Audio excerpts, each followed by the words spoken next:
So you have to understand that it's the treaty process that opens up the land in our territory. As I had mentioned, the Gunshot and Crawford Purchase, Toronto Purchase.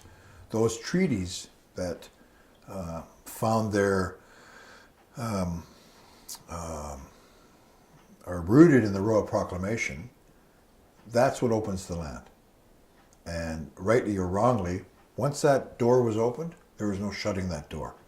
So I have mentioned earlier that there were upwards of 17,000 settlers that had come into this territory within a relatively short period of time. And that gave the government justification to start laying out districts and townships and surveying concession lines and roads, etc. And it's a long period of time for the colony to develop, but it's the treaty process that opens the land. And for one reason or another, communities have popped up in what is now Oshawa, Bowmanville, always where there's a stream or a river. That's where a town is, right? I mean, at one time, you had no other way around but the water. So Oshawa is a perfect example of a community that is developed at a relatively important point. There's the old Scugog carrying place as well that came down from the lake shore at Oshawa and made its way all the way up to Lake Scugog here and eventually to Georgian Bay. So if you can think of how the land was utilized before we had the 401, before we had all the highways and byways, when you think about how the land was utilized, some of our original roads are on old portage trails, carrying places. Simcoe Street relatively follows probably the original Scugog carrying place. Comes across Purple Woods, that height of land.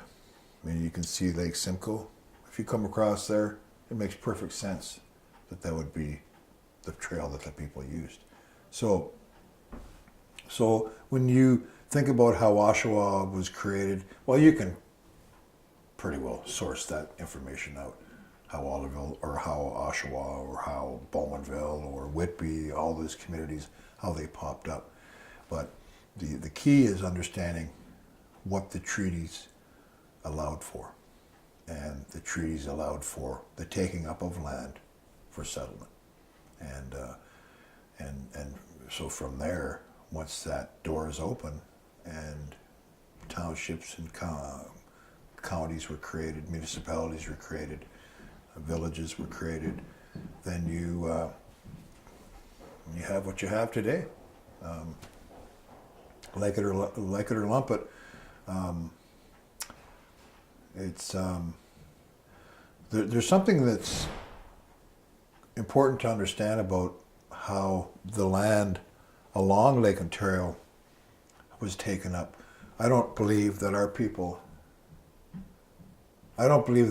gave up the shorelines.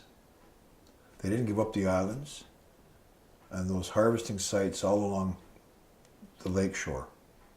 It doesn't make any cultural sense that our people would have said, sure, take everything. The government would like you to have believed that our people gave up their interests over everything. In my view, that's a full-out lie. The Gunshot Treaty, for instance, why is it called Gunshot? I believe that the people stood not on the shoreline, but off the shoreline, and then shot the gun. Because our people needed access to the water. So it doesn't make any sense that they would have given up the shorelines of the lakes and Lake Ontario. They needed to maintain those access points to the water. So a lot of this has been lost to history. We just think that our people, or it was taught to us even, that our people gave up all their interests over the land. No way. I don't believe that at all. But talking about Oshawa, Whitby, all along this territory here of the Gunshot Treaty land, it was created by treaty.